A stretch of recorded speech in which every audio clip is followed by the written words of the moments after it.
There are 12 soul songs that almost never existed. Record executives called them unmarketable. Radio stations flat out refused to play them. One got buried as a throwaway B-side. Stay to the end. The final song here was nearly erased from the world, and its story will change how you hear it. Number 12, Waterfalls, by TLC, 1994. LaFace Records did not want this song released as a single. The music video alone cost over $1 million, an almost unheard of budget at the time, for what executives internally described as a slow, message-heavy track, sitting awkwardly in an era dominated by up-tempo pop R&B. Label insiders argued the song's warnings about drug dealing, addiction, and risky sexual behavior made it a poor fit for mainstream radio rotation. And several executives reportedly pushed to bury it deep on the album, as a deep cut, rather than promote it as a lead release. Producer Dallas Austin and the group fought hard to keep it as a single anyway. They believed the song's unflinching honesty was exactly what made it powerful, not a reason to hide it. TLC was already navigating serious financial turmoil at the time the group had filed for bankruptcy just months earlier. Despite selling millions of records, which made the label's reluctance to invest even more contentious internally. When Waterfalls finally released, it didn't just chart, it became one of the defining singles of the entire decade. Praised for tackling HIV awareness, gang violence, and get-rich-quick schemes without ever feeling like a lecture set to music. It spent 7 consecutive weeks at number 1 on the Billboard Hot 100. It won 2 MTV Video Music Awards and remains one of the most awarded videos of the 1990s. Music critics and educators still cite it as a rare example of a socially conscious record, achieving both massive commercial success and lasting cultural relevance. The label's hesitation nearly kept the song's warnings from ever reaching the people who needed to hear them most. Instead, it became the single most identified with TLC's entire legacy, eclipsing even their harder-edged, more radio-friendly hits. The executives who almost shelved it never publicly admitted how badly they misjudged it. But the charts, the awards, and 3 decades of cultural memory did it for them. And if you think one executive underestimating a song is rare, wait until you hear what a record label thought about a track now considered one of the greatest hip-hop records ever made. Because the next entry wasn't just doubted, it was treated like a mistake nobody wanted their name attached to. Number 11, Atomic Dog by George Clinton, 1982. When George Clinton brought this track to Capitol Records, executives reportedly had no idea what to do with it. There was no clean verse-chorus structure, no obvious radio hook, just layered dog barks, fragmented spoken word phrases, and a bass line that seemed to loop endlessly without ever resolving into a traditional song. Several people at the label considered it too strange, too experimental, dismissing it as a novelty track that would confuse radio programmers and alienate listeners, expecting a conventional funk single with a recognizable structure. Clinton had built the track almost accidentally, stitching together studio jam sessions and vocal ad-libs rather than working from a written song, which only deepened internal doubts about whether it was even a finished, releasable record. It nearly didn't get pushed as a lead single at all, and some at Capitol reportedly wanted it left as an album cut. But the strangeness turned out to be exactly the point.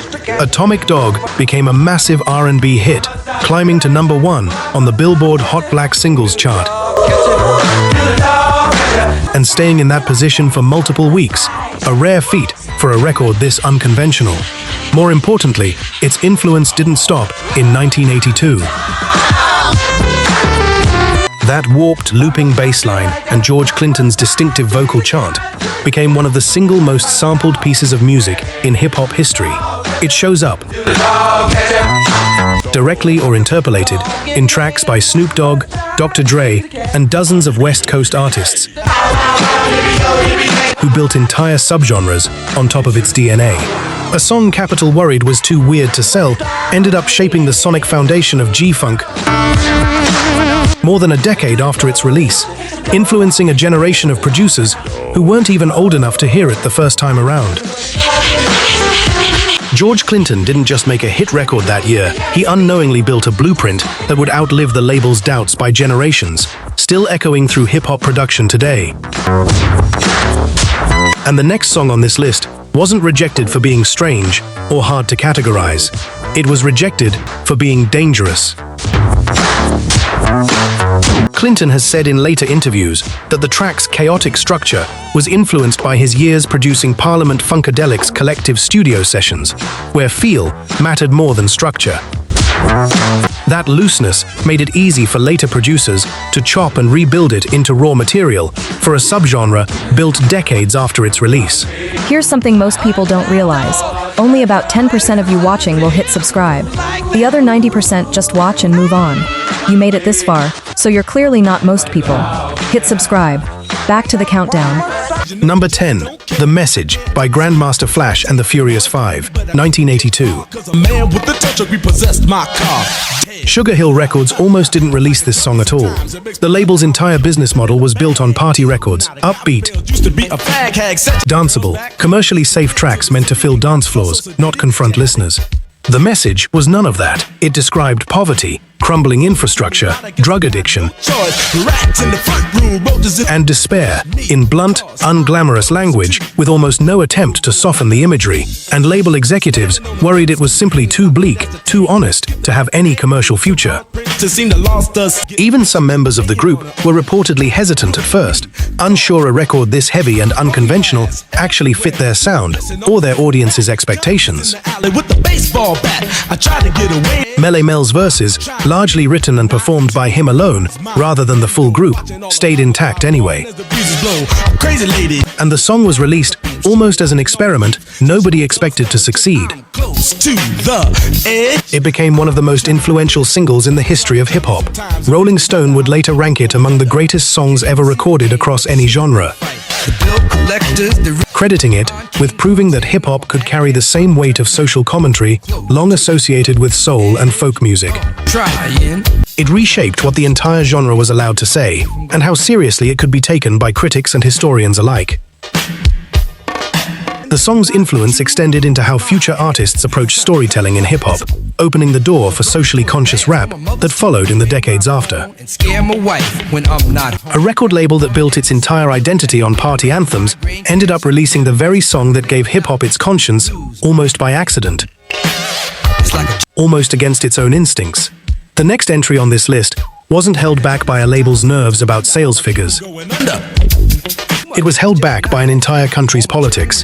Melle Mel later said in interviews that he wrote most of the verses from first-hand experience growing up in the South Bronx, which is part of why the label's early discomfort with the subject matter struck him as tone-deaf at the time.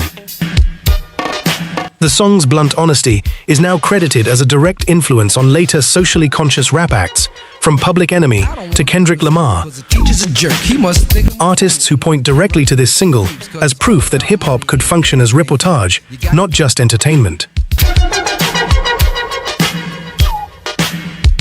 Number 9, Fight the Power by the Isley Brothers, 1975. This isn't the version most people picture when they hear that title. This was the original, released over a decade before Public Enemy's anthem, and it came with a problem the label genuinely didn't want to deal with. Its lyrics took direct aim at government hypocrisy and institutional distrust in the raw aftermath of Watergate and Vietnam. And several radio programmers were reportedly uneasy about airing something this openly political during such a tense national moment.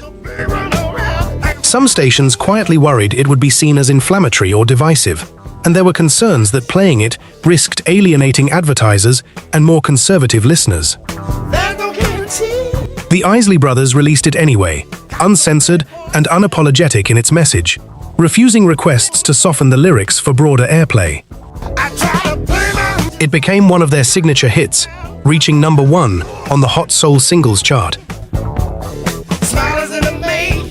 and helping cement the group's reputation as artists, willing to say what mainstream radio often wouldn't. Its blunt, funk-driven defiance stood in sharp contrast to the more polished protest songs of the era, giving it a rawness that resonated with listeners tired of subtlety. Decades later, its title and its defiant spirit would echo again through Public Enemy's own generation-defining anthem. Proof that the sentiment behind the original song never stopped being relevant to new generations facing their own version of the same fight. A song some programmers worried was too dangerous to play became one of the era's boldest and most enduring statements, aging into something closer to prophecy than controversy as the decades passed. The label's initial hesitation nearly silenced a song that would go on to influence protest music for the next 50 years. The Isley brothers had already built a reputation for genre-crossing reinvention by 1975, moving fluidly between doo-wop, rock, and funk, which may be part of why they were willing to take on material other acts avoided. Ronald Isley's vocal delivery on the track carries a controlled fury that critics later cited as one of the most underappreciated vocal performances of the decade. Buried for years under the shadow of the more famous song that would eventually borrow its title. Radio historians have since pointed to this exact hesitation as an early example of a pattern that would repeat throughout the decade. Labels underestimating audiences' appetite for political honesty, in black music specifically, even as similar messages from white rock acts drew far less internal resistance. Number 8, Rapper's Delight by Sugarhill Gang, 1979. And I like to say hello. Almost no major label wanted anything to do with this record when it was first pitched. Hip-hop at the time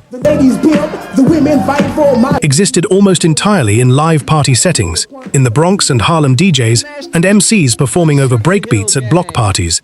Nothing formally captured on wax or considered a legitimate recording format.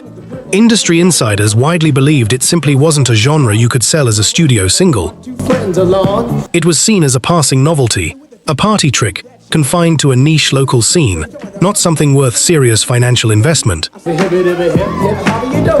Sylvia Robinson at Sugarhill Records took the risk almost entirely alone, reportedly assembling 3 unknown performers from scratch specifically to record over a replayed disco backing track sampled from Chic's Good Times, rather than signing an already established local act. The result became the first hip-hop single to break into the Billboard Top 40, eventually selling millions of copies worldwide and introducing an entire emerging genre to mainstream America for the very first time on a mass scale. Its unexpected success forced record labels across the industry to scramble and reconsider a genre they had dismissed just months earlier as unrecordable and unmarketable. What the industry initially treated as a joke became the opening chapter of one of the most commercially dominant genres in modern music history. One that would go on to reshape pop culture, fashion, and language for the next 5 decades. Every major label that passed on hip-hop in 1979 spent the following 2 decades trying to catch up to a sound they once considered beneath serious investment. The song that almost nobody wanted to fund became the single most important commercial proof of concept hip-hop ever received. None of the 3 performers on the record, Big Bank Hank, Wonder Mike, and Master G, were established names in the Bronx hip-hop scene at the time, which only deepened industry skepticism about the project's legitimacy before release. Sylvia Robinson reportedly financed much of the recording and promotion herself after larger distributors passed, a bet that ended up generating one of the most consequential singles in modern recorded music history. The track's success also forced Billboard and radio trade publications to create entirely new chart categories to track a genre they had no framework for just a year earlier, an institutional scramble that underscored just how unprepared the industry truly was for what was coming. Number 7, I Will Survive by Gloria Gaynor, 1978. This song was never supposed to be the hit. Polydor Records treated it as a throwaway from the very beginning, literally pressing it as the B-side to another single called Substitute, a track the label genuinely believed was the stronger, more commercially viable song, and the one worth actively promoting to radio and clubs. Gloria Gaynor herself has said she wasn't initially convinced the song would resonate either, recording it during a period when she was recovering from a serious spinal injury that had nearly ended her career entirely. DJs in New York City clubs had other plans. Club after club started flipping the record over on their own, playing the supposedly secondary track instead of the intended A-side. And listener demand for the flip side became impossible for the label to ignore. Polydor eventually reversed course and re-released it as the official A-side, and it exploded into a global phenomenon almost overnight. It hit number 1 on the Billboard Hot 100 and became one of the best-selling singles of the entire disco era. A genre-defining anthem that outlasted disco's own commercial decline by decades. It later won the first ever Grammy Award for Best Disco Recording, a category created specifically because of the genre's cultural impact. A song the label considered secondary, barely worth naming on the label copy, became one of the most enduring anthems of personal resilience in modern music, still played at weddings, breakups, protests, and moments of recovery nearly 50 years after its release. The label picked the wrong side of the record to believe in the world corrected them almost immediately and never looked back. Gaynor recorded her vocal take for the song in a single session, reportedly still recovering physically at the time, which some critics have pointed to as part of what gives the performance its unusual sense of hard-won defiance rather than polished celebration. The song's afterlife has extended well beyond music charts. It's been adopted as an anthem by cancer survivors, LGBTQ+ communities, and disaster recovery campaigns around the world, a reach the label's original B-side placement never could have predicted. Music historians have since described the club-driven reversal of the label's decision as one of the earliest documented cases of grassroots demand, directly overriding a major label's own marketing strategy, a pattern that would become far more common in later decades of music promotion. Number 7, I Will Survive by Gloria Gaynor, 1978. This song was never supposed to be the hit. Polydor Records treated it as a throwaway from the very beginning, literally pressing it as the B-side to another single called Substitute, a track the label genuinely believed was the stronger, more commercially viable song, and the one worth actively promoting to radio and clubs. Gloria Gaynor herself has said she wasn't initially convinced the song would resonate either, recording it during a period when she was recovering from a serious spinal injury that had nearly ended her career entirely. DJs in New York City clubs had other plans. Club after club started flipping the record over on their own, playing the supposedly secondary track instead of the intended A-side. And listener demand for the flip side became impossible for the label to ignore. Polydor eventually reversed course and re-released it as the official A-side, and it exploded into a global phenomenon almost overnight. It hit number 1 on the Billboard Hot 100 and became one of the best-selling singles of the entire disco era, a genre-defining anthem that outlasted disco's own commercial decline by decades. It later won the first ever Grammy Award for Best Disco Recording, a category created specifically because of the genre's cultural impact. A song the label considered secondary, barely worth naming on the label copy, became one of the most enduring anthems of personal resilience in modern music, still played at weddings, breakups, protests, and moments of recovery nearly 50 years after its release. The label picked the wrong side of the record to believe in the world corrected them almost immediately and never looked back. Gaynor recorded her vocal take for the song in a single session, reportedly still recovering physically at the time, which some critics have pointed to as part of what gives the performance its unusual sense of hard-won defiance rather than polished celebration. The song's afterlife has extended well beyond music charts. It's been adopted as an anthem by cancer survivors, LGBTQ+ communities, and disaster recovery campaigns around the world, a reach the label's original B-side placement never could have predicted.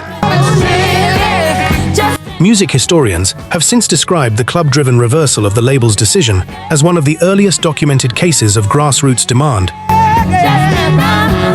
directly overriding a major label's own marketing strategy, a pattern that would become far more common in later decades of music promotion. Number 5. Me and Mrs. Jones by Billy Paul, 1972. Philadelphia International Records worried this song was simply too risky for mainstream radio before it ever released.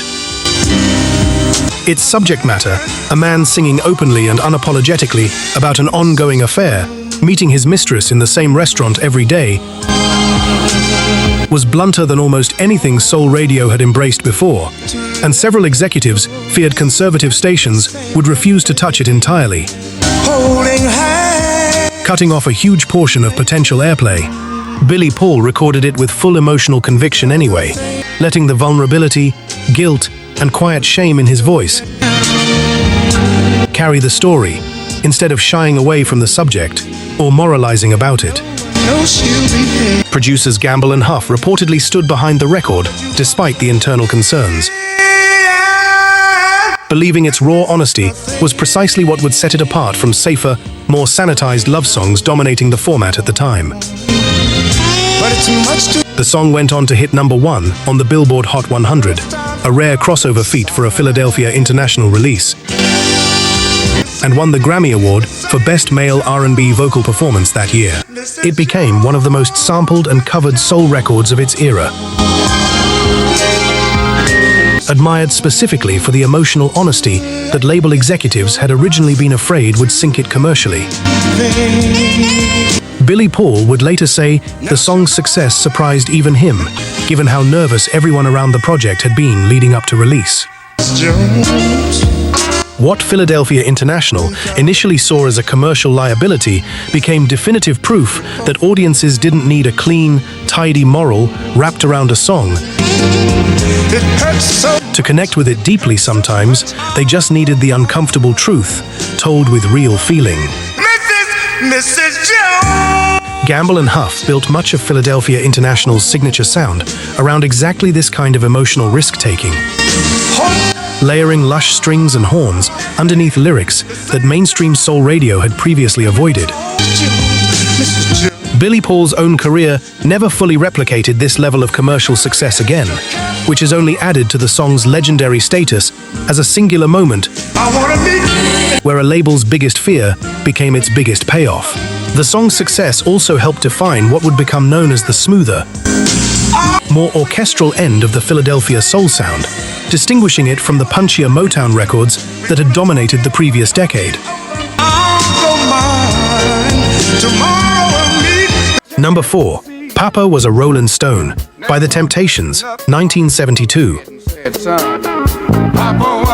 Radio programmers had two significant problems with this record before it ever reached listeners' ears: its length, running nearly 12 minutes in its original full-length form, and its subject matter, a son and his family confronting the ugly truth about an absent, dishonest, womanizing father after his death. Stations worried it was simply too long to fit standard rotation formats and too dark and unresolved emotionally to draw in the kind of easy repeat listens most hit singles relied on. Producer Norman Whitfield and the group ultimately trimmed a shorter radio edit for single release, but even that condensed version kept the song's bleak, Unflinching honesty, fully intact, rather than softening the narrative. The song's now iconic extended instrumental introduction, built around a hypnotic bass line and orchestral strings, was itself something label executives initially questioned, unsure listeners would tolerate over 2 minutes of instrumental build-up before any vocals arrived. Hey, mama. It went on to win 3 Grammy Awards, including Best R&B Song, an unusually strong sweep for a single record.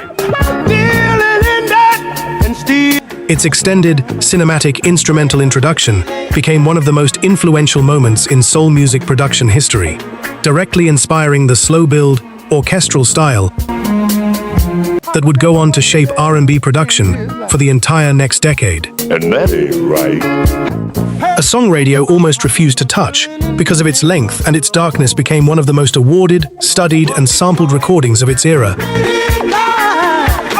Still referenced by producers today as a masterclass in patient, cinematic songwriting that trusted listeners to stay with a difficult story. Bad talk going around town saying The song's narrative, revealing that the family's beloved father was in fact a serial liar and absent parent, was considered unusually dark for a Motown single at a label historically associated with polished, upbeat crossover hits. Norman Whitfield's decision to let the story unfold slowly across the full-length version, rather than rushing to the emotional payoff, has since been studied by producers as a turning point in how soul music could use space and silence as storytelling tools.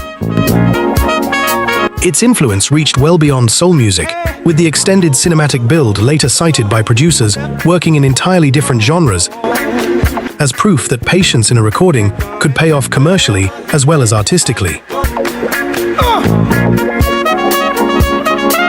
Number 3. Ain't No Sunshine by Bill Withers, 1971. Wonder if she's gone to stay. Sussex Records didn't initially see this as viable single material at all. It clocked in at barely 2 minutes long, well under standard single length, and repeated a single line, I know, hey. "I know," more than 24 times in place of an actual third verse. Executives reportedly worried it sounded unfinished, This time more like a rough sketch or a demo than a fully realized releasable song. Bill Withers has said in interviews that he genuinely intended to write a full lyrical verse for that section of the song, I know.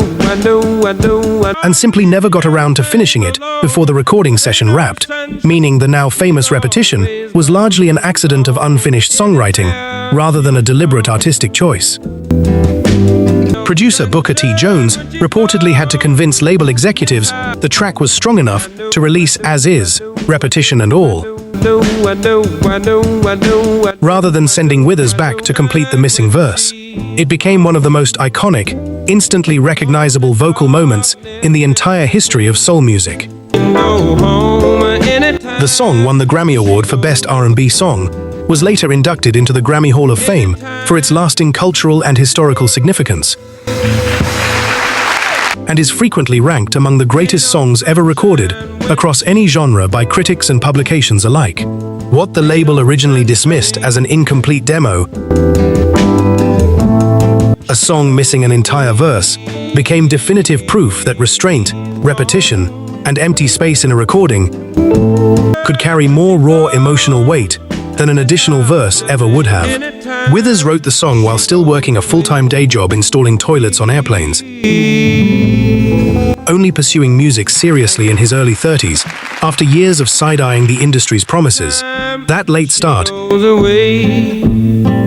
and outsiders' skepticism may be part of why he was comfortable releasing something so unconventional. Go home anytime. He had far less riding on a traditional hit than most artists his label had worked with before. Decades later, I know. artists across genres have cited the track's minimalism as a direct influence on their own songwriting, Wonder this proof that a song built almost entirely around restraint could still outlast records stacked with far more conventional structure and polish. Few labels today would greenlight a single missing an entire verse. Fewer still would admit that the gap left behind became the whole reason it endured. where she's gone. Number 2, What's Going On by Marvin Gaye, 1971. Berry Gordy reportedly hated this song the very first time he heard it, calling it the worst record Motown had ever produced, and initially refusing outright to release it to the public. Motown's entire business model at the time was built on tight, radio-friendly love songs and heartbreak anthems designed for maximum crossover appeal not extended, jazz-inflected meditations on war, urban poverty, and police violence against black communities. 14 million more Marvin Gaye was reportedly told directly that the song simply didn't fit Motown's carefully cultivated sound and risked damaging the label's commercial reputation. He pushed for the single's release anyway, reportedly threatening to stop recording for Motown entirely if Gordy continued to block it. A serious risk, given how much creative and financial control the label held over its artists at the time. It became Marvin Gaye's best-selling single up to that point in his career, and the full album of the same name is now regularly ranked among the greatest albums ever recorded by critics, historians, and fellow musicians. Credited with proving that soul music could carry the full emotional and political weight of war, poverty, and civil unrest without sacrificing its commercial appeal. Berry Gordy would later publicly admit he had badly misjudged the song and the album entirely.